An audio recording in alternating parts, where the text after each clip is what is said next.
If one of your goals this year is to help your kiddos get creative while also helping them develop useful skills, have you thought about enrolling them into a sewing class? Our next guest joins us with all the tips and tricks you could need. Please welcome Jennifer Nicolella, owner of Abby's Attic. Good morning. Good morning. Abby, Jennifer, I am so excited about all of this. This is so cute and so fun. What are we going to be making today? So today we're going to be highlighting a project that we have for the hand sewing classes for kids. You're going to be making a tooth fairy pillow, all by hand. This is really great for kids between age like 3 and 8 for their fine motor skills and just sort of a sense of accomplishment when they make something really easy. I love it, and it's also just like a super fun pastime as well. Absolutely. So where do we begin and what inspired this? We had a lot of little kids losing teeth in class. Aww. So we thought, why not just go ahead and combine the loss of teeth and a fun little project. Oh, I and love fine it. motor skills. So how did we create this? So we just got a tooth shape off the good old internets and traced it and cut it out of felt. So you just did like a little printout of a tooth, Yes. and then you just bought felt at probably a craft store? Yes, and then we just traced it up from the printout and cut it out. I love how every part of this is interactive, like the printing, the sketching, all of it. And the kids can do all of that because they probably know more about computers than we do. I love it. So we're going to put the tooth on the little square of felt that we have here. And Okay, so you've already placed it right here. And Kristen already knows how to hand sew, so she's now on payroll. I'm no expert. I did it as a kid as well. So what she's doing is called a running stitch, and the way we tell the kids how to do this is you're taking the needle up and down through the felt, kind of like a dolphin dives through water. And so they kind of understand, you know, spatially how that works. And then you were telling me behind the scenes not to pull too hard. Is there a reason for that? If you pull too hard, it kind of squishes up the fabric and creates a little bit more tension on it. Oop, we need to thread your needle. I might need help with this. Yeah, that was always the hardest part when I was sewing growing up, is getting it through the needle. Well, do you have any tips for people if they're trying to do this? Sometimes I would kind of wet my hands, and I noticed that would help me. Yeah.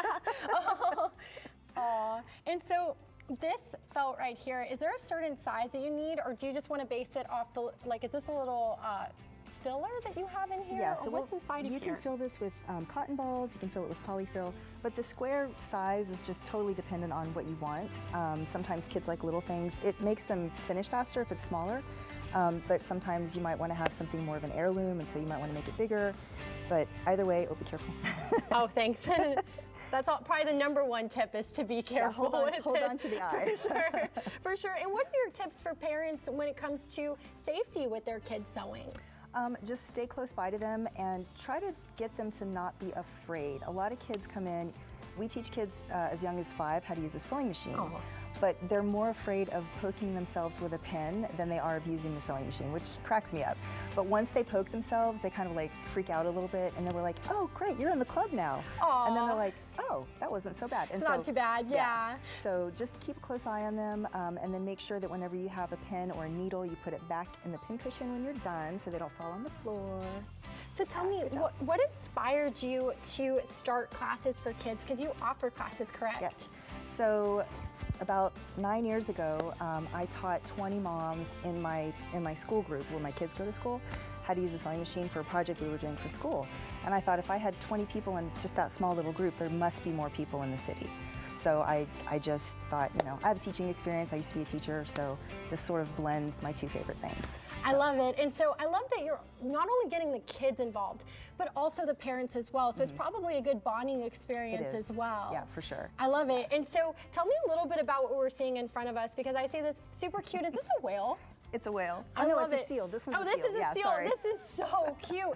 Is this something, would you say this is really difficult to make? No, this is actually a beginner kids project. We have a class on Saturdays that runs 3 hours.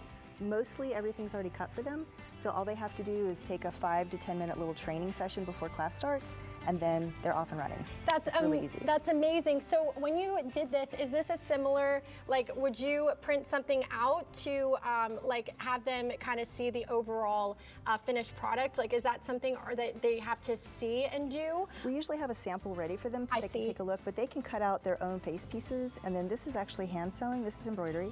So they have a lot of control over the way this looks at the end. It's not going to be perfect, and we try to emphasize perfect is not what you're looking for, we just want it to be attached. That's so fun. And I'm curious too, like when you have this pillow here and you have this here, you said you're just stuffing them with different things like cotton balls or maybe like just some material and stuff? We have a lot of scraps, and so we tend to stuff these things, and you can see there's like some pink scraps in here because, you know, it saves the landfill. I love Also, it. Saves us cost, and it's kind of fun for the kids to see different colors and stuff that they put inside. That's So, definitely very resourceful. So for people who want to sign up for these classes, I know spring break is coming up. Where can they go to get that information? So our website, abbeysaddicsewing-school.com, is where you can find our spring break calendars, our summer camp calendars, and then all of the classes that we offer for adults and kids age 4 to 104. I love it. I was just about to ask that. So it can start as early as 4 years old. That's amazing. So definitely one for the kiddos for sure. Thank you so much, Jennifer, for your time today. We love these crafts. This was definitely a good time. But y'all be sure to stick around because after the break, we've got something special for both